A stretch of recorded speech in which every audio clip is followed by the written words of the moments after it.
एक ऐसी कौम जिनके लिए भूख सिर्फ एक लफ्ज था, जिनके शहर में तंगी का कोई तसव्वुर ही नहीं था, जहां सोना मिट्टी की तरह था और पानी रहमत की तरह बहता था।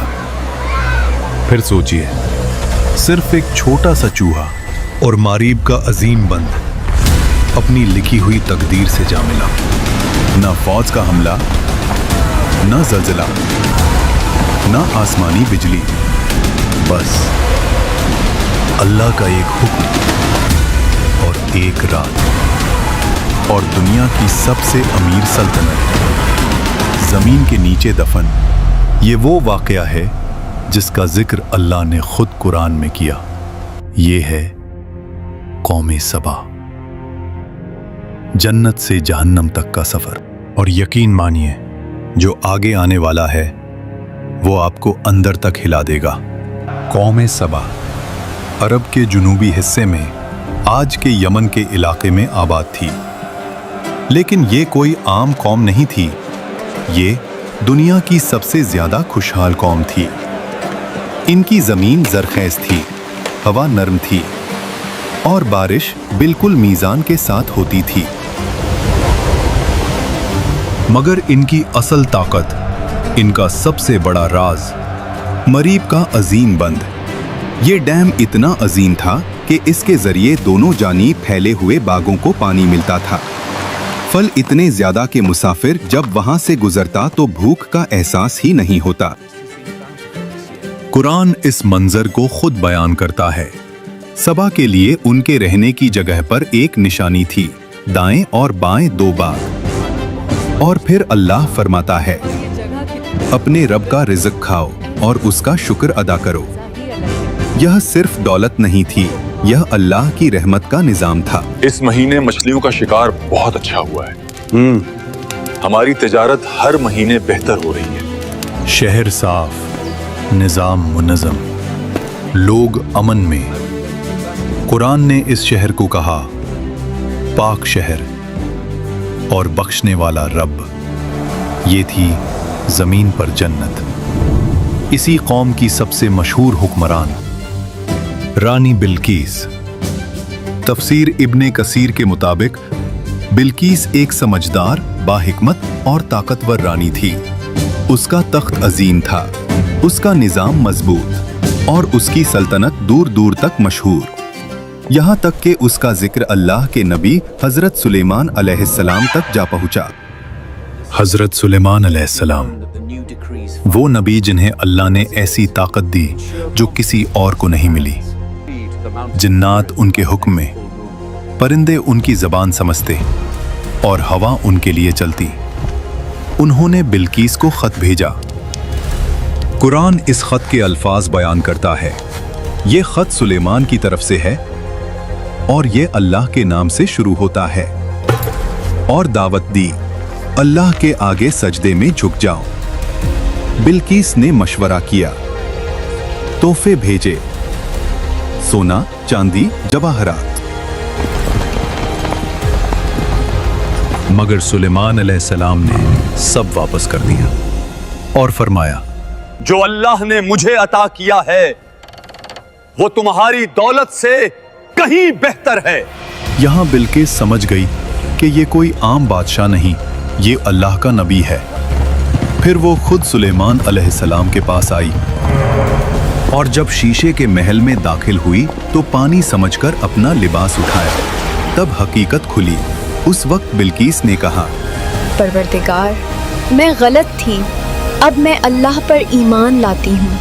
और तफसीर इब्ने कसीर के मुताबिक बिल्किस के बाद कौमे सबा ने भी इस्लाम कबूल कर लिया। ये था सबा का रूहानी और दुनियावी उरूज।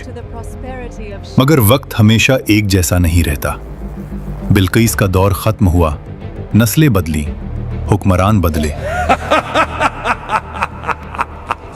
और वक्त के साथ शुक्र की जगह हुरूर ने ले ली। ये बाग हमने बनाए, ये बंद हमने खुद खड़ा किया, ये दौलत हमारी अकल का नतीजा है। अल्लाह का जिक्र कम होता गया और अपनी ताकत का नशा बढ़ता गया। अल्लाह ने उन्हें तंबीह दी, नबी भेजे मगर उन्होंने मजाक उड़ाया। नबियों ने उनसे कहा, ये बाग तुम्हारी अक्ल का कमाल नहीं, ये रब की रहमत है। अगर तुमने शुक्र छोड़ दिया तो ये रहमत तुम पर बोझ बन जाएगी। लेकिन कौम सबा हंस देती। वो जवाब देते, तुम हमें डरा रहे हो? देखो हमारा मारब बंद पहाड़ों की तरह मजबूत, क्या तुम्हारा रब उसे भी गिरा सकता है? नबी फिर कहते, अल्लाह जब पकड़ करता है तो वजह बड़ी नहीं होती, सिर्फ उसका हुक्म काफी होता है। मगर कौम के चेहरों पर सिर्फ घमंड होता। अगर अजाब आना होता तो कब का आ चुका होता। हमारी सल्तनत महफूज है, हमारा बंद लाजवाल है, हमें कोई तबाह नहीं कर सकता। साल गुजरते रहे। अल्लाह के नबी ने बार बार समझाया, रहमत कहर बनने से पहले सुधर जाओ। मगर उनके दिल पत्थर ही रहे। हमारी बराबरी करने चला है। इसकी औकात ही क्या है? नबी पुकारते रहे, बंद से नहीं, अल्लाह से डरो। हमें अजाब से डराना बंद करो, हम अपनी ताकत और दौलत से उसे रोक देंगे। और यहीं से उनके जवाल का फैसला हो चुका था। कुरान यहाँ एक ऐसी बात बताता है जो अकल को हिलाकर रख देती है। अल्लाह फरमाता है, तो जब उन्होंने पीठ फेरी, हमने उन पर बंद तोड़ देने वाला सैलाब भेज दिया। रिवायतों के मुताबिक मरीब डैम की बुनियाद में चूहों ने सुराख करना शुरू किया। लोग देखते रहे, मगर घमंड में अंधे थे। ये बंद हमारी ताकत की निशानी है। ये चूहे इसका कुछ नहीं बिगाड़ सकते। फिर वो रात आई। लोग सो रहे थे, शहर खामोश था और मरीब डैम आखिरी सांस ले रहा था। पहले एक आवाज आई, फिर दूसरी, और अचानक बंद टूट गया। पानी जो कभी रहमत था, अब कहर बन चुका था। लोग चीखने लगे। कोई बोला, बंद तो मजबूत था, खुदा के लिए भागो। मगर भागने का कोई रास्ता नहीं था।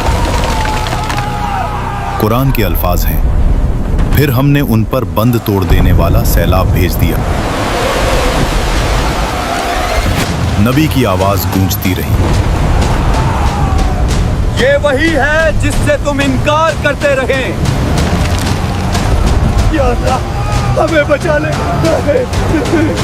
हमसे गलती हो गई, मेरी मदद करो।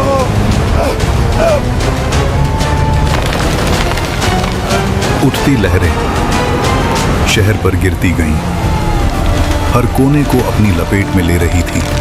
घर, बाग और बाजार सब एक साथ डूब गए। लोग चीख रहे थे, सिर्फ अपनी जान बचाने की कोशिश में। कुछ गिर रहे थे, कुछ लहरों में घुल रहे थे, और हर शोर सिर्फ कहर में घुल गया। आखिर में एक ऊंची लहर उन सबको हमेशा हमेशा के लिए खामोश कर गई।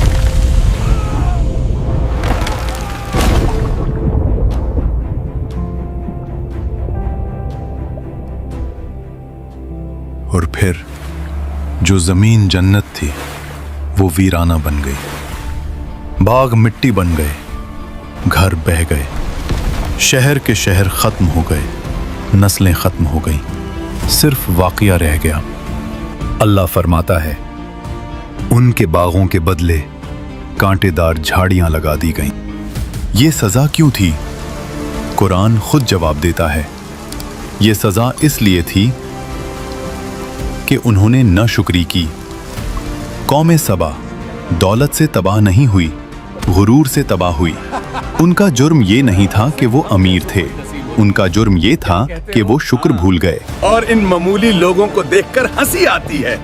और ये वाकया सिर्फ उनके लिए नहीं, ये हम सब के लिए है। अगर अल्लाह की दी हुई नेमत अल्लाह से दूर कर दे तो वो रहमत नहीं रहती, अजाब बन जाती है। सोचिए, अगर एक छोटा सा चूहा अल्लाह के हुक्म से सल्तनत गिरा सकता है, तो हम किस गिनती में आते हैं? कमेंट्स में लिखो, दौलत या गुरूर, किस चीज ने कौमों को तबाह किया? वीडियो को लाइक करो और चैनल को सब्सक्राइब करो।